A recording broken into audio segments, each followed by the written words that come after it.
I'm just soaking in all the love in this space.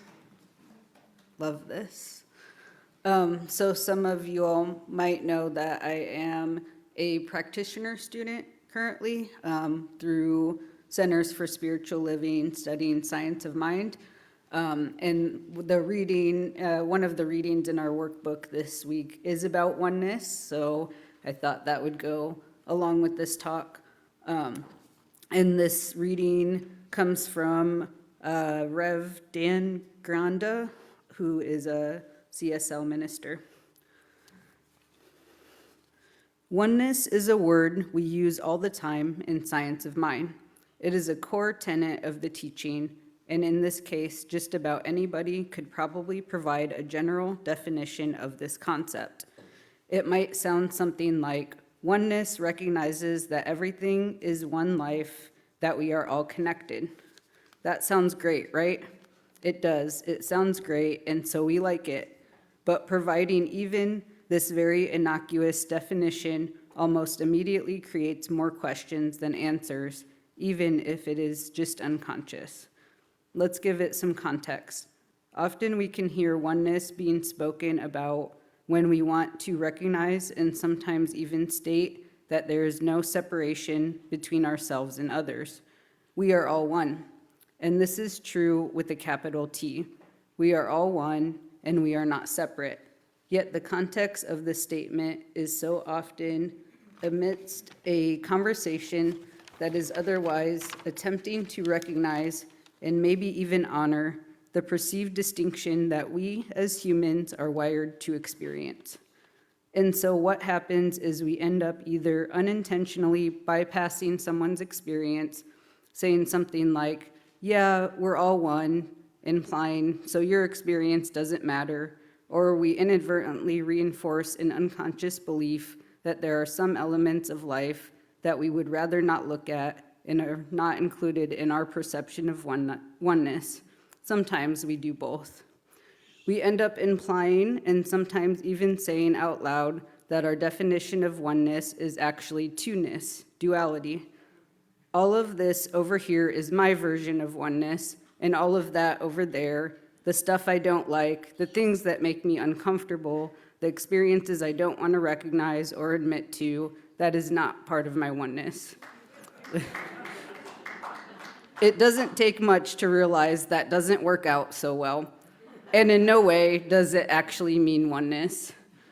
Oneness must include the whole experience. We can't have oneness and attempt to exclude certain experiences, things that make us uncomfortable or things that we don't like. It must be that which we see as positive and that which we see as negative. It is feeling happy and, dare I even say it, feeling angry, all of the emotions. All of that is God.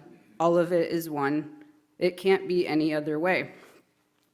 It becomes ironic in those times when our declaration of oneness actually begins to imply duality, which it seems might happen more often than we realize. This speaks directly to how easy it is to take on jargon and bear it as a shield. If I say the right things, then perhaps it will all change. Or if I say the right things, maybe I don't have to change. And right here, we find the real importance of understanding oneness, of all of our language, really. What do I mean when I say, fill in the blank? It is not just in communication where understanding our language matters.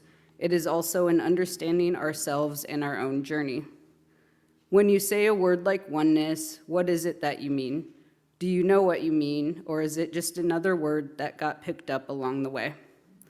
When you say oneness, do you have a specific and intentional understanding that embodies the essence of true oneness as best as you can at this current moment?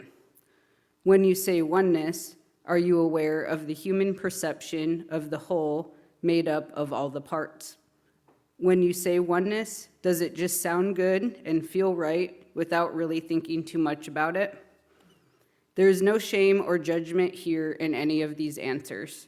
These are questions that help us better understand our own beliefs.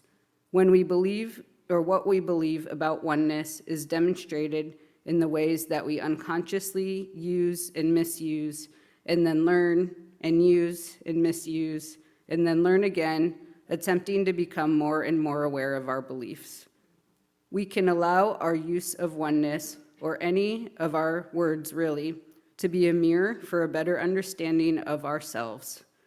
As stated in our shared values, we do deep interpersonal work of self-discovery and healing to reveal the greater truth of our divinity, wholeness, and freedom. The deep interpersonal work of understanding and uncovering our beliefs, conscious and currently unconscious, allows for the creation and experience of that greater yet to be that is looking to come through us. Thank you.